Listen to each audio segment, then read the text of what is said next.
अहम वृत्ति जागृत स्थिति में उपयोगी है, ये समझ आता है। पर स्वप्नावस्था में अहम वृत्ति क्यों दिखाई पड़ती है, जबकि वहाँ तो अहम की आवश्यकता ही नहीं। स्वप्नावस्था जागृति का प्रतिबिंब है। सरल भाषा में जो जागृति में होते हैं घटनाएं, वो स्वप्नावस्था में दोहराती है, और ये मन अपनी आदत के कारण वहाँ पर ठीक वही वृत्तियां प्रकट करता है जो जागृति में होती है। वैसे तो स्वप्न में डरने की कोई आवश्यकता नहीं है, क्योंकि कोई खतरा नहीं है, फिर भी डर की भावना आती है। क्रोध की आवश्यकता नहीं है, फिर भी क्रोध आता है। प्रजनन नहीं हो सकता, लेकिन काम वासना आती है। इसी प्रकार खुशी दुख सब आता है। बुद्धि भी चलती है, जबकि वहाँ बुद्धि चलाने के लिए कुछ है नहीं, कुछ आवश्यकता नहीं। इसी प्रकार अहम वृत्ति भी एक वृत्ति है, वो भी चलती है। स्वप्न में जो छाया दिखती है आपको अपने समान, वो कहती है मैं हूँ, यह अहम वृत्ति है। तो स्वप्न में कुछ भी कोई भी वृत्ति होना आवश्यक नहीं है, फिर भी सब वृत्तियाँ हैं, क्योंकि वो जागृति की एक प्रतिलिपि है, कॉपी है। स्वप्न में क्या दिखेगा ये आवश्यकता नहीं निर्धारित करती, संस्कार निर्धारित करते हैं। जो जागृति में पड़े हैं संस्कार, वही प्रकट हो जाते हैं स्वप्न में। ऐसा कोई नियम नहीं है कि आवश्यक नहीं है तो दिखेगा ही नहीं, ऐसा नहीं है। अधिकतर स्वप्न में वही दिखता है जो पूरी तरह अनावश्यक है। जो मानसिक वृत्तियां या संस्कार जो पड़ गए हैं, वही हम दोहराते हैं सपने में। अगर स्वप्न में साक्षी भाव आ जाए, जिसे हम कहते हैं स्वप्न चेतना, तो इन वृत्तियों का झूठ, इन वृत्तियों की मिथ्या दिख जाएगी, और शायद वो बंद हो जाए थोड़ी देर के लिए। स्वप्न में जैसे जागृति में उनकी मिथ्या दिखती है।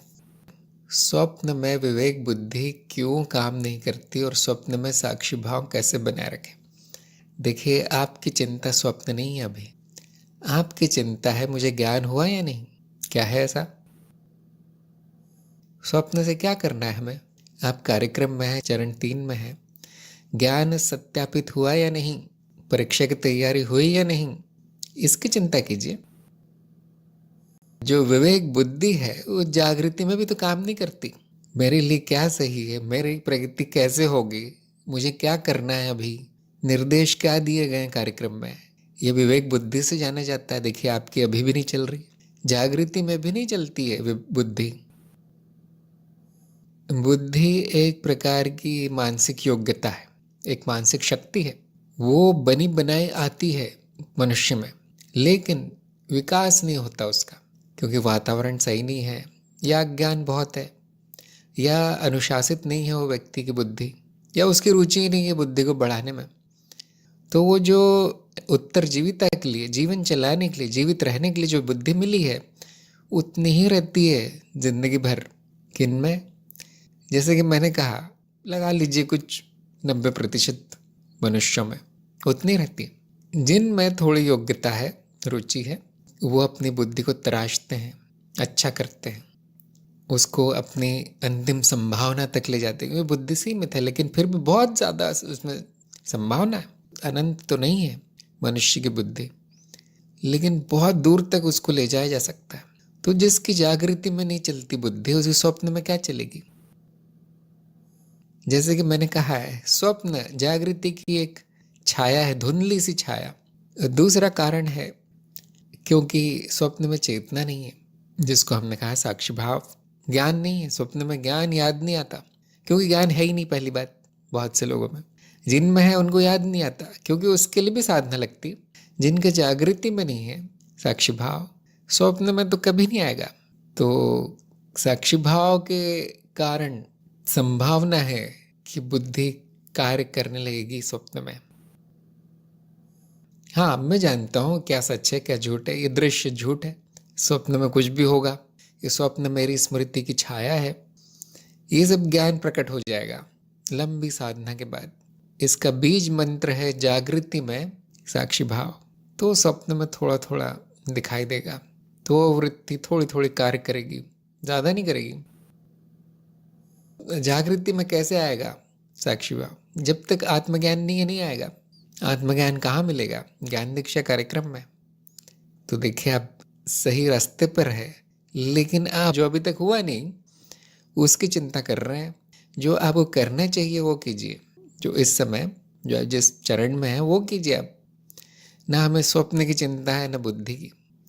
यहाँ पे काम कर रही है या नहीं, वो हमारे लिए सबसे आवश्यक है। स्वप्न में साक्षी भाव कैसे बनाए रखे? जब तक जागृति में नहीं होगा साक्षी भाव, स्वप्न में भूल जाइए, कुछ नहीं होगा। और उसकी अलग साधना है फिर स्वप्न में जो साक्षी भाव होता है, लेकिन मेरे हिसाब से वो पूरी तरह बेकार है। स्वप्न में स्वप्न का आनंद लीजिए, आराम से सोइए, सुबह उठ के भूल जाइए, क्योंकि स्वप्न मेरा जीवन नहीं है, जागृति मेरा जीवन है। पहला चरण वही है, जागृति आपकी सही चल रही है या नहीं। साक्षी भाव की साधना चरण 4 में बताई गई है। जो वो साधना करेगा उसमें थोड़ी बहुत संभावना है स्वप्न में भी थोड़ी बहुत 5 मिनट के लिए चेतना दिखे, साक्षी भाव दिखे। तो अभी आप वहाँ पहुँचे नहीं हैं।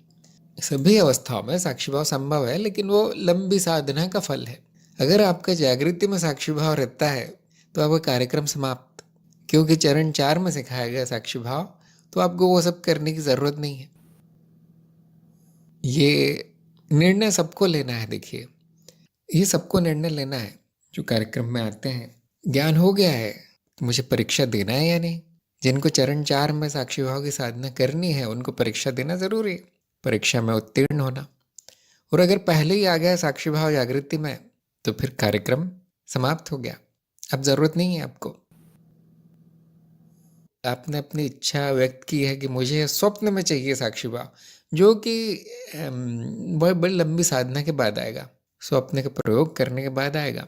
सोचिए आराम से, अगली सत्संग में मुझे बताइए आप कार्यक्रम में आगे बढ़ना चाहते हैं या सीधे स्वप्न में जाना चाहते हैं। जो चरणबद्ध जाना चाहता है उसके लिए कार्यक्रम है।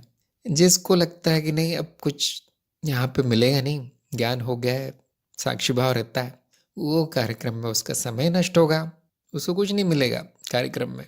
देखिए आप निर्णय लीजिए बैठकर, क्योंकि हर बार आप स्वप्नों को ले आएंगे, सूक्ष्म अवस्था को ले आएंगे, तो मैं यही कहूँगा पहले ये चरण कीजिए, ये पाठ पढ़िए, ये मैं कहूँगा, तो उसमें आपका समय बर्बाद होगा। मुझे स्वप्न का कोई विधि बताइए। यहाँ आपका भी यही समस्या है, स्वप्न छोड़ दीजिए, बेकार है। जागृति में साक्षी भाव की विधि बताई गई है, उस पर काम कीजिए। जिनको भी कार्यक्रम छोड़ के कुछ और करना है, कृपया कार्यक्रम छोड़ दीजिए, समय नष्ट होता है। यहाँ जो बताया गया है वो साधना करने में मन नहीं लग रहा तो वो नहीं करनी है। फिर जिसको जागृति में साक्षी भाव में रुचि आ रही है, रस आ रहा है, आनंद मिल रहा है, उसी को करना है। वो संतुष्टि नहीं है तो नहीं करना। जो चरणबद्ध चलना चाहते हैं उन्हीं को कार्यक्रम में रहना है। सब लोग निर्णय लीजिए आपको क्या करना है, क्या लक्ष्य है, आपको उस हिसाब से मार्गदर्शन मिलेगा।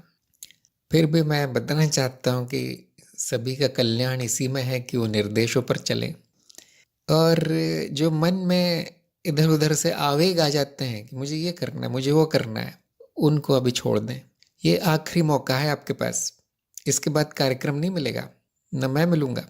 यह आखिरी मौका है, ऐसा कार्यक्रम और इस जगत में कहीं नहीं है, इसी में आपका कल्याण है। जो मन में इधर उधर से आ जाता है, मुझे अब ये चाहिए, मुझे वो चाहिए, वो मन की चंचलता है, वो आपको मार्ग से भटकाने की कोशिश कर रहा है। मन मेरा सब हो गया, ज्ञान हो गया, अब परीक्षा में क्या है, अब ये साधना में क्या है, शुद्धिकरण कौन करेगा। स्वप्न जो कि पूरी तरह बेकार है। स्वप्न में क्या रखा है, क्या मिलेगा आपको वहाँ, कितनी प्रगति होगी आध्यात्मिक? शून्य। क्योंकि आपके मन में भर दिया गया है कहीं से कि अध्यात्म का अर्थ होता है विचित्र अनुभव हो जाना, स्वप्न में कुछ दिख जाना, या मैं आंख बंद करके बैठूं तो कुछ दिख जाना, यह अध्यात्म है। इसको अगर आपने सच मान लिया, इस मान्यता को, तो इसका अर्थ है कि ज्ञान हुआ नहीं अभी, ना आपको ज्ञान में रस आ रहा है, आपको सपने में विचित्र अनुभव लेने में रस आ रहा है, तो वो मार्ग सही नहीं है, फिर ज्ञान मार्ग ठीक नहीं है। यहाँ कुछ नहीं मिलता, यहाँ स्वप्न का अंत है।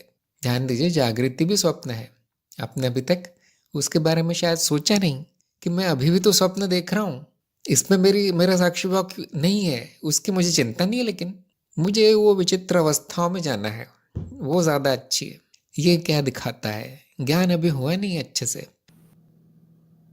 न उसका महत्व समझ में आया ज्ञान का। पवन को, अरुण को और बाकी सबको मैं बताना चाहता हूँ, साधक को अक्सर समझ नहीं आता कि मेरी मेरी उन्नति कहाँ है। उनको ये सब बातें समझ नहीं आती। फिर भी सभी साधक अपना अपना निर्णय लेने के लिए स्वतंत्र है।